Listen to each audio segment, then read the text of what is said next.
Od prošlog videa smo se pustili u posljednju avanturu Asterixa prema originalnom autoru, a ovoga puta se upuštamo u jednu baladu, i to iz filma Lucky Luke, balada o Daltonima. Film koji je nastao nekoliko godina kasnije od izlaska Asterix i 12 zadataka i po animaciji je isto odrađen, čak i priča ima sličnu strukturu. No tome nešto više nakon intra. By the way, da li neko osjeća deja vu? Ja definitivno ne. Vodu pada, Dalton ima plan. Čujte kako propao je Daltonov plan.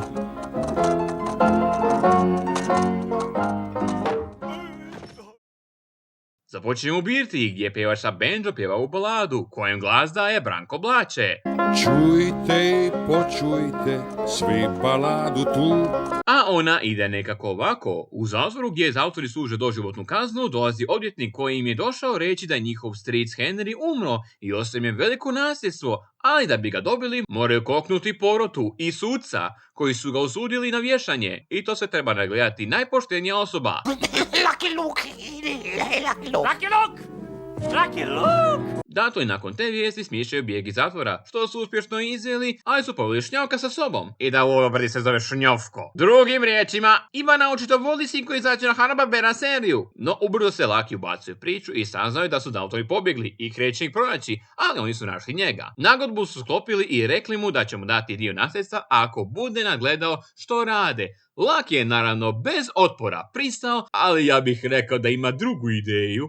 I sada da vidimo porotnike koje moraju koknuti i još je pitanje da li su ih koknuli. I kao je prošli video, idemo redom bez preskakanja kao što bi to neki odradili. Prvi. Kojot po imenu Ming Li Fu. Kojeg je koknuo Lucky, valjda nismo čak ni vidjeli da li stvarno jeste, sve što vidimo da leži na zemlji, nego što je maludovo sa kung fuom. Drugi. Tadeusz Collins, upravitelj zatvora. Kojeg su koknuli tako što su digli zatvor u zrak. Treći. Pas po imenu Zmino Pero.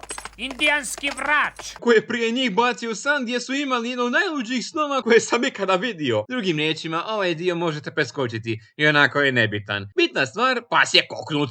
Barem tako izgleda. Četvrti. Dr. Aldous Smith. Kojeg su koknuli vlastitim otrovom ili ti popio je rakiju od kaktusa. Barem tako izgleda. Peti. Tom O'Connor. Koji je već odavno bio koknut, samo su Daltoni morali provjeriti da li je to istina. U stvari već se polako vidi da Luke ima vrlo mudar plan. Šesti. Sam Kockar. Sa kojim su zaigrali posljednju partiju ručkog leta. To vam je da uzmete revolver, stavite u njega jedan metak, zavrtite i pucate u glavu. Ako opali, mrtvi ste. Što se njemu i dogodilo? Ili možda nije. Sedmi. Steve Stjenica, strojovođa. Kojeg je koknuo Lucky na način da je vodio vlak preko ne znam ti ja koliko krajeva. Uglavnom i to još jedan pas manje. Osmi. Matija Suhi, posljednji porotnik. Kojeg su koknuli zajedno sva četvorica. Nekako mi je previše umjetan za jednog grobara. I na samom kraju... A to je sudac Opasni. On je dao nalog da se izvrši vješanje. Kojeg je koknuo Avarel, barem ako je vjerovati novinama. I sada, kada su svi psi mrtvi, vrijeme da Daltoni dobiju nasljedstvo. Ili možda ne! Drugim riječima, svi psi su živi i Daltoni su dobili prvoklasnu kartu u zatvor. I nasljedstvo je završilo u dotvorne svrhe. Eto kako propade svih Daltona klan. Daltona to kraj je svima dobro znan. Ok, film je poprilično dobar za mene. Priča je vrlo interesantna za gledanje. Likove koje slušamo su vrlo tipični likovi iz Lucky Luke svijeta. Animacija je opet vrlo dobra, hrvatska sinkronizacija za čudo je opet vrlo dobra, a i s obzirom da je ovdje glumačka ekipa dosta mala, odnosno Ivo, Vlado, Ranko i Marko su sve muške uloge odradili, dok Jadranka je jedina ženska glumica i znate što, odličan posao ekipa. Posebno se vidi u sceni gdje vidimo porotu i suca. U toj sceni sva su četvorica uspjeli naći drugačiju boju za svakog svog lika. I da pri tome nemamo situaciju kao u jednoj epizodi My Little Ponyja. Kažem vam, nikada nećemo proći pod pravog zmaja. Ma kak da ne, ovaj kostim je fantastičan, osobno jedan od najboljih. Nećemo nikada proći ako iz ovog zmaja dolaze 3 različita glasa. Jedno što mi kod ovog filma smeta jest ona scena sa halucinacijom, jer taj dio bome predug za moj ukus.